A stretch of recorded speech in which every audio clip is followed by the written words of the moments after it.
آج کا موضوع جو ہے وہ سماجی حالات کے اوپر ہے۔ دیکھیں، مسلمانوں کی تاریخ کو جب آپ پڑھیں گے تو ایک بات آپ کو یہ معلوم ہوگی کہ مسلمانوں نے بہت جلد پوری دنیا پہ غلبہ حاصل کیا اور ان کو ایک عروج کا دور ملا، یعنی مور اور لیس 1000 سال ایسا گزرا جس میں مسلمان پوری دنیا میں، دنیا کی تمام فیلڈ میں غالب حیثیت رکھتے تھے، خواہ وہ سیاست کا میدان ہو یا علم اور سائنس کا میدان ہو یا پھر تجارت کا میدان ہو۔ لیکن پھر جب آپ تاریخ کے دوسرے حصے کو پڑھیے گا اور پھر آپ دیکھ بھی رہے ہیں کہ پھر مسلمانوں پہ زوال آیا، اور یہ زوال اتنا آیا کہ دوسری تمام کمیونٹی کے مقابلے میں مسلمانوں کی حیثیت انتہائی پست ہے۔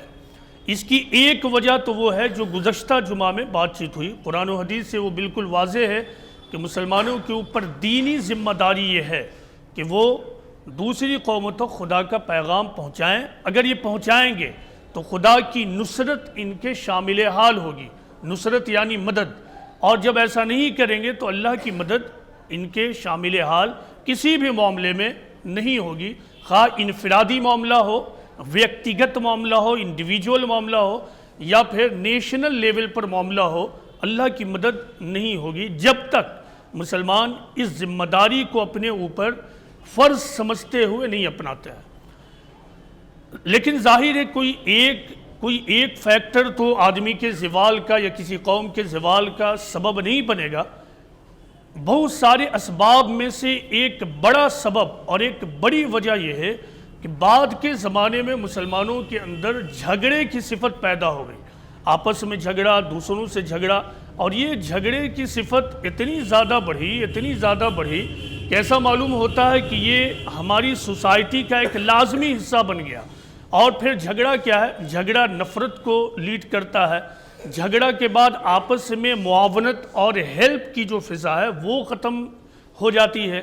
جھگڑے کے بعد ایک دوسرے کے لیے آپس میں جو اعتماد کی فضا ہوتی ہے وہ ختم ہو جاتی ہے۔ نتیجہ یہ ہے کہ سماج میں رہتے ہوئے ایک ہی قوم، ایک ہی مذہب کے ماننے والے، ایسا معلوم ہوتا کہ ہر آدمی تنہا زندگی گزار رہا ہے، اور اس کے جڑ میں کیا ہے؟ جھگڑا اور اختلاف۔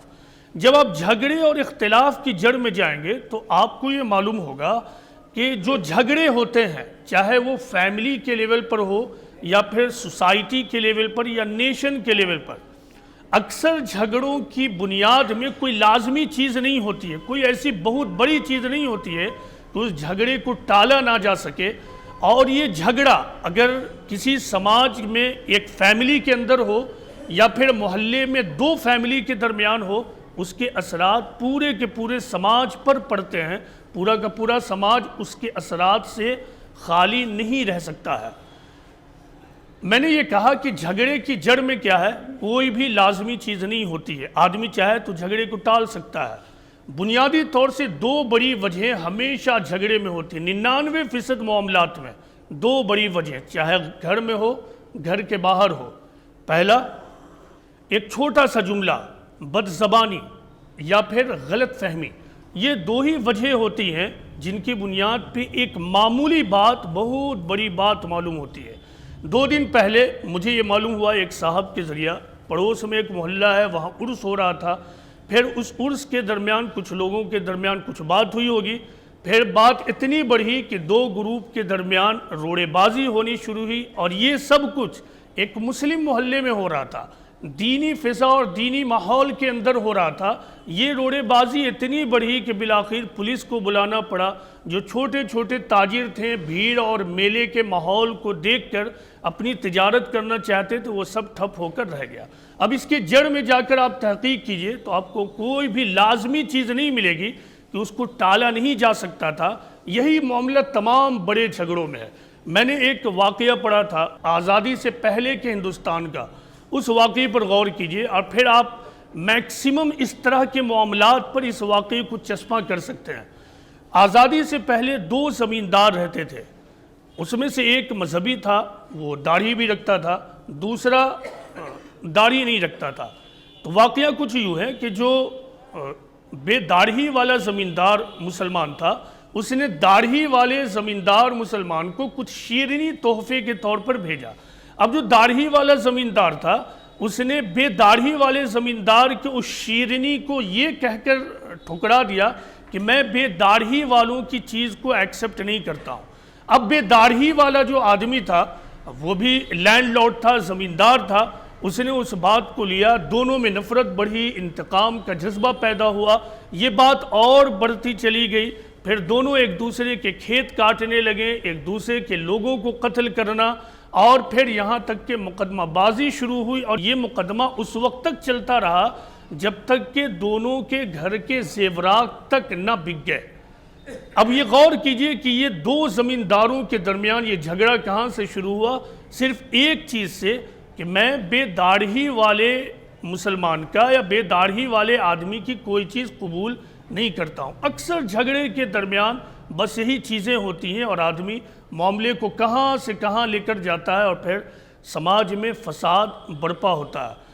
اگرچہ آپ کو یہ دیکھنے میں لگتا ہوگا کہ یہ جھگڑا اور یہ فساد 2 آدمی کے درمیان ہے، 8 آدمی کے درمیان ہے یا 20 آدمی کے درمیان ہے، اب بھی سماج کے 80 آدمی کے درمیان جھگڑا نہیں ہوا ہے، لیکن آپ یہ جانیں کہ ان 2 آدمی کے جھگڑے کے اثرات بقیہ 80 آدمی کے اوپر بھی پڑتا ہے، اور پھر اس طرح سوسائٹی آگے بڑھتی چلی جاتی ہے۔ دوسری وجہ کیا ہوتی ہے؟ غلط فہمی۔ غلط فہمی کا معاملہ یہ ہے کہ آدمی کتنا ہی زیادہ شریف ہو، کتنا ہی زیادہ دیندار ہو، غلط فہمی اور مس انڈرسٹینڈنگ میں پڑ جانا ایک فطری بات ہے، لیکن سمجھدار جس کے اندر خدا کا خوف ہو، دیندار واقعی معنی میں دیندار ہو، تو وہ اپنی غلط فہمی سے پہلے تحقیق کرے گا، ریسرچ کرے گا، اس کے بعد ہی معاملے میں کچھ اسٹیپ لینے کی کوشش کرے گا۔ لیکن عام طور سے کیا ہوتا ہے؟ ایک بات گھر میں ایک مرد سنتا، عورت کے بارے میں جھگڑا شروع، عورت مرد کے بارے میں کوئی بات سنتی ہے، جھگڑا شروع، محلے میں ایک پڑوسی دوسرے پڑوسی کے بارے میں کوئی بات سنتا ہے، جھگڑا شروع، یعنی بغیر تحقیق کے مس انڈرسٹینڈنگ ایک ہوئی اور بات بڑھتی چلی گئی، جھگڑا بڑھا، آپس میں نا اتفاقی، نفرت، تشدد، ساتھ رہتے ہوئے بھی ایک دوسرے کی مدد کا جذبہ ختم، معاونت کا جذبہ ختم۔ اب ایک واقعہ دیکھیے کہ مس انڈرسٹینڈنگ کا معاملہ کیا ہے اور اس میں کس درجے کا آدمی بھی پڑھ سکتا ہے۔ حضرت عائشہ رضی اللہ عنہا کے حوالے سے ایک روایت ہے، وہ یہ کہتی ہیں کہ ایک مرتبہ رات کے وقت میں اٹھی تو میں نے دیکھا کہ پیغمبر اسلام محمد صلی اللہ علیہ وسلم نہیں ہے۔ مجھے یہ اندیشہ ہوا کہ وہ کسی دوسری وائف کے ہاں گئی ہوں گی۔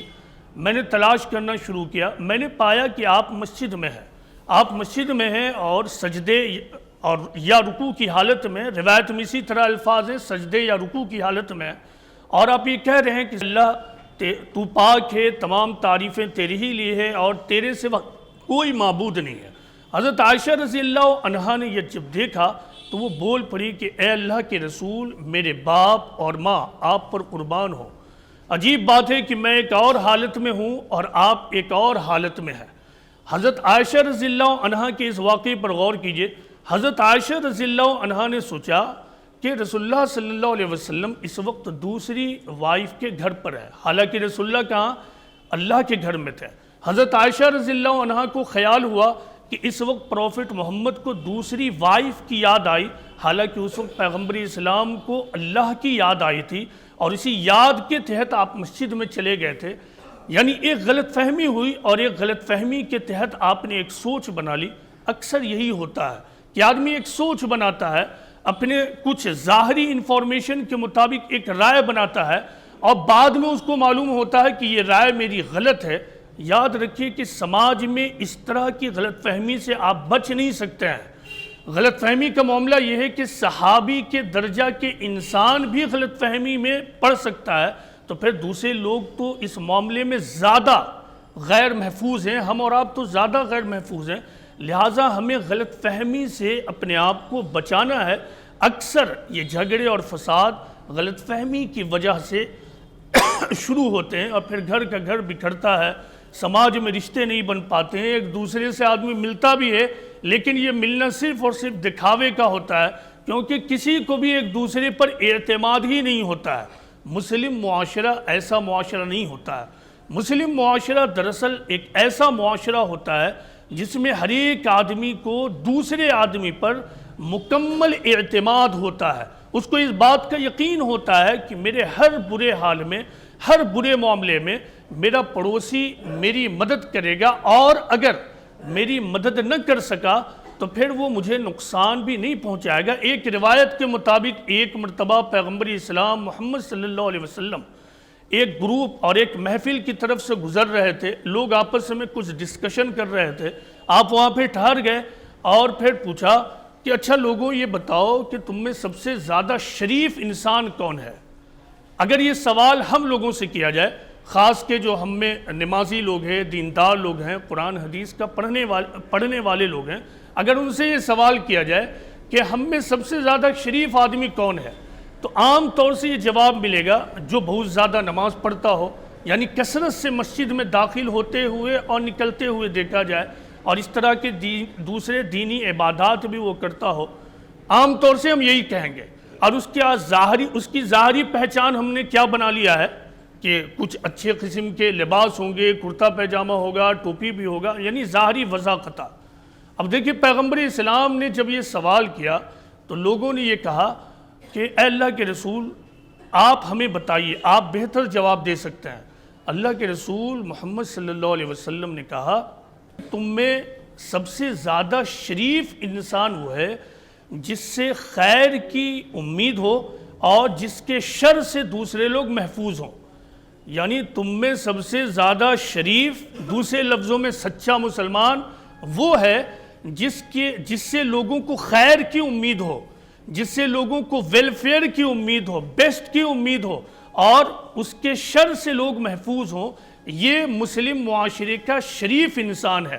حقیقت یہ ہے کہ جو سچا نمازی ہوگا، سچا عابد ہوگا، جو سچے طور سے اللہ کے آگے سجدہ کرے گا، اس کی صفت یہی ہوتی ہے کہ اس سے ہمیشہ آدمی کو خیر کی امید ہوتی ہے اور اس کے شر سے آدمی محفوظ ہوتا ہے۔ تو ہمیں شریف انسان بننا ہے۔ تو جھگڑے کی وجہ پہ میں بات کر رہا تھا کہ جھگڑے کی جڑ میں کیا ہوتا ہے؟ جھگڑے کی جڑ میں ہمیشہ چھوٹی سی بات یا پھر مس انڈرسٹینڈنگ، ہمیں اس شروعاتی دور میں اس چھوٹی سی بات کو بڑی بات بنانے سے بچا لینا ہے، کسی بھی غلط فہمی کے اثرات سے اپنے آپ کو بچانا ہے، تاکہ ہم گھر میں بھی پیسفل ڈھنگ سے رہیں اور سماج میں بھی ٹکراؤ سے، نفرت کی فضا سے اپنے آپ کو بچا سکیں۔ اب ایک اور واقعہ سنیے، دو مسلمانوں کے درمیان آپس میں ٹیلی فونک گفتگو ہوئی، موضوع جو تھا وہ مذہب اور دین تھا۔ ایک مسلمان کی رائے ایک معاملے میں کچھ اور تھی، دوسرے مسلمان کی رائے اس معاملے میں کچھ اور تھی، اور یہ کوئی بہت بڑا معاملہ نہیں، بس یوں ہی جو دین کے معاملے میں اکثر فساد ہوتا ہے اسی طرح سے ہوتا ہے۔ اب یہ بات ہوتے ہوتے قول پر دوسرا آدمی اتنا زیادہ متشدد ہوا کہ اس نے بھڑک کر بہت ہی روڈ ہوتے ہوئے، رف ہوتے ہوئے قول پر موجود دوسرے آدمی سے کچھ کہا۔ اب جو قول پر دوسری طرف موجود آدمی تھا اس نے برداشت کر لیا، ٹالریٹ کر لیا، اس کا کوئی بھی جواب نہیں دیا، ہنستے ہوئے کال کو ڈسکنیکٹ کر دیا۔ نتیجہ یہ ہوا کہ معاملہ آگے نہیں بڑھا، اور پھر بعد میں بھی دونوں کے درمیان جو معاملات تھے اور ریلیشنز تھے وہ ٹھیک ٹھاک رہے، اور جو پہلا والا آدمی تھا اس آدمی کو اپنی غلطی کا احساس ہوا کہ مجھے گفتگو کرتے ہوئے اتنا متشدد اور وائلنٹ نہیں ہونا تھا، اور پھر دونوں کے رشتے بن گئے۔ اس کے برعکس کیا ہوتا؟ اس کے برعکس کے بھی واقعات ہیں۔ اسی طرح دو گروپ آپس میں بیٹھ کر بات کر رہے تھے، ایک گروپ نے اپنے مسئلے پر شدت کا اظہار کیا، اور پھر دونوں رشتہ دار ہیں، ایک رشتہ دار نے کہا کہ اگر تمہاری یہ رائے ہے تو تم میرے گھر میں نہیں ٹھہر سکتے ہو، تم یہاں سے جا سکتے ہو۔ نتیجہ یہ ہوا کہ اس دوسرے رشتہ دار کو یہ بات بری لگی، اور بہت دنوں تک دونوں میں آپس میں ٹھیک ٹھاک سے بات چیت نہیں ہوتی رہی۔ اکثر جھگڑا اسی طرح شروع ہوتا ہے۔ ان جھگڑوں کو ہم ختم کر سکتے ہیں پہلے مرحلے میں اگر ہمارے اندر مسلمانوں والی صفت پیدا ہو جائے، ہمارے اندر اگر واقعتاً سچے مومن والی یا سچا مسلمان والی صفت پیدا ہو جائے۔ ہم نے یہ سمجھ رکھا ہے کہ مسلمان کا مطلب ہوتا ہے کچھ ظاہری وضاقتہ والا آدمی، جس کا وضاقتہ، جس کو ہم نے نام دے دیا ہے کہ یہ اسلامی وضاقتہ ہے، دیندارانہ وضاقتہ ہے۔ اسلام کو اس قسم کے یہ جو وضاقتہ ہے جس میں ابھی میں ہوں یا بہت سارے لوگ اس طرح سے رہتے ہیں، یہ جس کو ایکسٹرنل اپیئرنس کہتے ہیں، اس سے اسلام کو کوئی بہت زیادہ تعلق نہیں ہے۔ اسلام کو بس اتنا ہی تعلق ہے کہ مرد کا جو سطر ہے وہ چھپا ہو، عورت کا جو سطر ہے چھپا ہو، اور ہر مرد اور عورت اپنے ڈھنگ سے جو مناسب ڈریس سمجھتا ہے وہ اپنا لے، سطر کی پابندی ہو۔ مطلب یہ ہوا کہ یہ جو ڈریس ہے کسی کی شرافت اور دینداری کی پہچان نہیں ہے۔ شرافت اور دینداری کی پہچان آدمی کی سوچ، آدمی معاملات کرتے ہوئے کسی معاملے کو کس طرح ڈیل کرتا ہے، یہی آدمی کی شرافت دینداری کی پہچان دنیا میں ہے۔ دنیا میں ایک شریف انسان اور سچے مسلمان کی یہی پہچان ہے۔ میں نے بات یہاں سے شروع کی تھی کہ مسلمانوں کے زوال کا ایک سبب یہی ہے، چھوٹے پیمانے پہ بھی اور بڑے پیمانے پہ بھی، چونکہ جب جھگڑا ہوگا تو آپس میں اتحاد نہیں ہوگا، جب جھگڑا ہوگا تو آپس میں نفرت ہوگی، جب جھگڑا ہوگا تو آپس میں انتقام کا جذبہ پیدا ہوگا، جب جھگڑا ہوگا تو سماج میں ایک دوسرے کے اوپر ٹرسٹ اور اعتماد نہیں ہوگا، ہر آدمی دوسرے آدمی کے بارے میں بد اعتمادگی میں جیے گا، اس کو یقین ہی نہیں ہوگا کہ میرا پڑوس میرے لیے شریف ثابت ہوگا، کسی دکاندار کو یقین ہی نہیں ہوگا کہ میرا پڑوسی دکاندار میرے لیے شریف اور ہیلپ فل ثابت ہوگا۔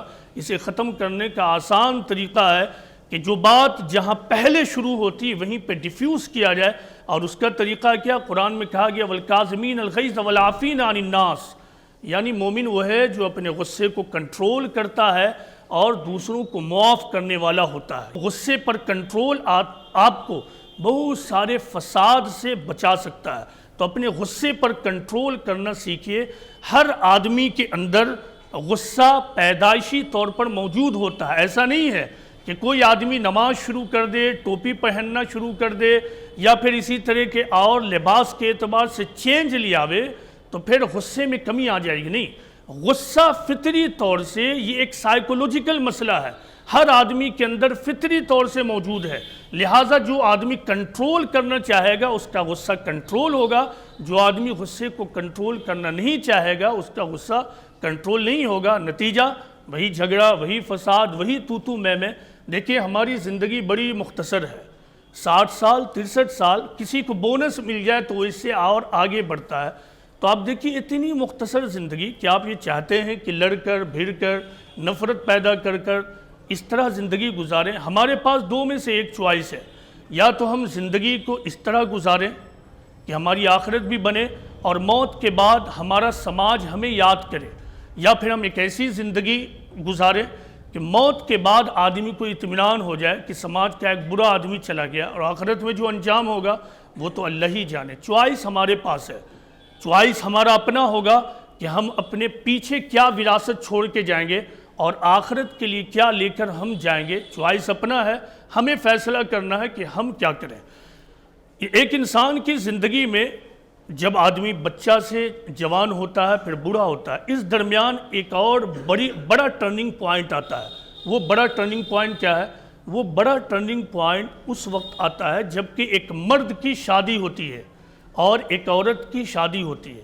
یہ شادی شدہ زندگی جو ہے بہت زیادہ پیچیدہ اس وقت بن جاتی ہے جب آدمی کو شعور نہ ہو، عقل نہ ہو۔ اس میں 3 پارٹی ہوتی، کبھی اس میں تفصیل سے بات کروں گا۔ آئے دن یہ سننے میں آتا ہے کہ مرد اور عورت میں نااتفاقی ہوئی، دونوں طرف کچھ اور نادان لوگ شامل ہوئے، ان نادان لوگوں میں سے یعنی 2 پارٹی میں سے ایک پارٹی نے کسی دبنگ ٹائپ کے آدمی کو اس میں شامل کیا ثالثی کے طور پر۔ معاملہ یہ ہوا کہ ایک اچھا خاصا رشتہ بنتے بنتے بگڑ کر رہ جاتا ہے، تو اس رشتے کو کیسے بچایا جائے؟ سماج کا یہ ایک بہت ہی مہتوپورن اور بہت ہی اہم یونٹ ہے، اس کو نظر انداز کر کے ہم سماج کو پیسفل نہیں بنا سکتے ہیں۔ اس معاملے میں 3 پارٹی ہوتی ہے، میں مختصر عرض کر دوں۔ ایک لڑکی کی پارٹی، ایک لڑکا اور لڑکی خود، اور دوسرا لڑکا والوں کا پارٹی یعنی لڑکے کی فیملی۔ لڑکی والے کو والدین کو اپنی بیٹی کو کیا سکھانا ہے؟ ہم عام طور سے اپنی بیٹیوں کو امپریکٹیکل بناتے ہیں، یعنی ہم اسے یہ خواب دکھاتے ہیں کہ تمہیں ایسا سسرال ملے گا جہاں تمہیں ہر قسم کی خوشی ملے گی۔ یہی وہ غلط سوچ ہے جو شادی کے بعد پہلے دن سے فساد برپا کرتی ہے، کیونکہ اس دنیا میں زندگی کا راز یہ ہے کہ کوئی دوسرا آدمی کسی کو خوشی نہیں دے سکتا ہے، نہ شوہر بیوی کو خوشی دے سکتا ہے، نہ بیوی شوہر کو خوشی دے سکتی ہے۔ قرآن، حدیث اور تجربات اور تاریخ یہ بتاتے ہیں کہ خوشی کا راز ہر آدمی کے اپنے اندر ہے۔ اگر عورت چاہے خوش رہنا تو وہ خود خوش رہ سکتی ہے، اگر مرد چاہے خود خوش رہنا تو وہ خود خوش رہ سکتا ہے۔ تو والدین کو اپنی لڑکی کو پریکٹیکل بنانا چاہیے کہ بیٹی زندگی کا سفر بڑی کٹھن ہے، جب وہاں جاؤ گی تو ہو سکتا اور مسائل پیدا ہو، لیکن اس مسائل کے ختم کرنے کا یا حل کا حل یہ نہیں ہے کہ تم طلاق لے لو، خلا لے لو، علیحدگی اختیار کر لو، بلکہ اس کا حل یہ ہے کہ تم وژڈم پیدا کرو، اپنے اندر ایڈجسٹمنٹ پیدا کرو اور جینے کا راز سیکھ لو۔ مرد والی فیملی کو یہ جاننا ہے کہ جو عورت شادی کر کے گھر میں آتی ہے وہ آپ کے گھر کے لیے نہیں ہوتی ہے، وہ اپنا سب کچھ چھوڑ کر آتی ہے، لہٰذا پہلے ہی دن سے اس سے 1000% کی جو توقعات ہیں وہ رکھنا چھوڑیے۔ وہ بھی ایک انسان ہے، ایک عورت ہے، آپ کے گھر آتی ہے، اسے جینے کا موقع دیجئے، اسے آپ کو سمجھنے کا موقع دیجئے اور آپ اسے سمجھنا شروع کیجئے، تاکہ کچھ وقت گزرے، کچھ سال گزرے، پھر سمجھتے سمجھتے ایسا ہوگا کہ لوگ ایک دوسرے کو سمجھ جائیں گے۔ اس معاملے میں قرآن کا ایک فارمولہ نوجوان مرد جو شوہر ہے وہ یا شوہر ہونے والا وہ اور اپنی عورتوں کو یہ فارمولہ پہنچائے۔ قرآن کی ایک آیت کو آپ کو بتا کر میں اپنی بات ختم کروں گا، پھر آئندہ کبھی تفصیل سے بات کروں گا۔ قرآن میں شادی شدہ زندگی کو سکسیسفل بنانے کا ایک بہت ہی بہترین راز بتایا گیا ہے، بہت ہی ماسٹر فارمولہ۔ وہ ماسٹر فارمولہ کیا ہے؟ سورہ نساء کی آیت ہے۔ آیت کا ایک حصہ یہ ہے کہ وَعَاشِرُوهُنَّ بِالْمَعْرُوفِ فَإِن كَرِهْتُمُوهُنَّ فَعَسَىٰ أَن تَكْرَهُوا شَيْئًا وَيَجْعَلَ اللَّهُ فِيهِ خَيْرًا كَثِيرًا۔ مردوں کو یہاں خطاب کیا جا رہا ہے، لیکن خطاب مرد سے بھی ہے اور عورت سے بھی ہے، مرد والی فیملی سے بھی ہے اور عورت کی فیملی سے بھی۔ اللہ تعالیٰ یہ کہتا ہے کہ اور تم ان کے ساتھ اچھی طرح گزر بسر کرو۔ ہو سکتا ہے کہ تم کو کوئی چیز ناپسند معلوم ہو، لیکن اللہ نے اسی میں تمہارے لیے بہت بڑی بھلائی رکھ دی ہے۔ اللہ تعالیٰ نے اس میں ایک بہت بڑی حکمت کو واضح کیا۔ وہ کیا؟ دیکھیں، انسان پیدائشی طور سے پرفیکشن کا طالب ہوتا ہے۔ ہر آدمی پیدائشی طور پر بیسٹ چاہتا ہے، بیسٹ بیوی، بیسٹ شوہر، بہت اچھا شوہر، بہت اچھی بیوی، لیکن اس دنیا میں یہ ممکن نہیں ہے۔ اس دنیا میں کبھی ایسا نہیں ہوگا کہ ایک مرد کو ایک بہترین بیوی مل جائے، اور ایک عورت کے لیے کبھی یہ ممکن نہیں ہے کہ اس کو پرفیکٹ شوہر مل جائے۔ فارمولہ کیا ہے؟ فارمولہ قرآن نے بتایا۔ وہ کیا کہ ہو سکتا ہے کہ تم کو اپنی بیوی کے اندر کوئی بات ناپسند معلوم ہوتی ہے، ہو سکتا ہے کہ تم کو اپنے شوہر کے اندر کوئی بات ناپسند معلوم ہوتی ہے، ہو سکتا ہے کہ تم کو اپنے بہو کے اندر کوئی بات ناپسند معلوم ہو رہی ہے، یا ہو سکتا ہے کہ تم کو اپنے شوہر اور سسرال والے کے درمیان اور سسر کے حوالے سے کوئی بات ناپسند معلوم ہوتی ہے، مگر اللہ نے اسی میں تمہارے لیے بہت بڑی بھلائی رکھ دی ہے۔ تو یہ ہے خوشی کا راز کہ کمیوں کو نظر انداز کرنا اور غلطیوں کو بھلانا، ایک دوسرے کو معاف کرنا، اور جو اچھائی ہے اس کو ڈھونڈ ڈھونڈ کر نکال کر اس کے ساتھ زندگی گزارنا۔ کوئی آدمی کمی سے خالی نہیں ہے، لہٰذا ہم اپنی بہنوں اور بیٹیوں کو یہ سمجھائیں کہ کبھی بھی تم خوشی دوسروں سے حاصل نہیں کر سکتی ہو، تم خوشی خود سے حاصل کر سکتی ہو۔ یہی معاملہ مرد والے گھر کا بھی ہے، لہٰذا ہمیں اپنے گھر کو، اپنے محلے کو اور مسلم معاشرے کو جھگڑے اور فساد سے بچانا ہے۔ جہاں جھگڑا اور فساد ہوگا وہاں کبھی بھی تعمیر و ترقی کا کام نہیں ہو سکتا ہے۔ تو اللہ تعالیٰ سے یہ دعا ہے کہ اللہ تعالیٰ ہم سب کو سمجھنے کی توفیق عطا فرمائے، ہم سب کو زندگی گزارنے کا آرٹ سکھائے، ہمیں وزڈم دے، حکمت دے، تاکہ ہم اپنی مختصر سی زندگی کو خوبصورت بنا سکیں اور پرسکون بنا سکیں۔ اللہ تعالیٰ ہماری دعاؤں کو قبول فرمائے۔ وما علینا الا البلاغ المبین۔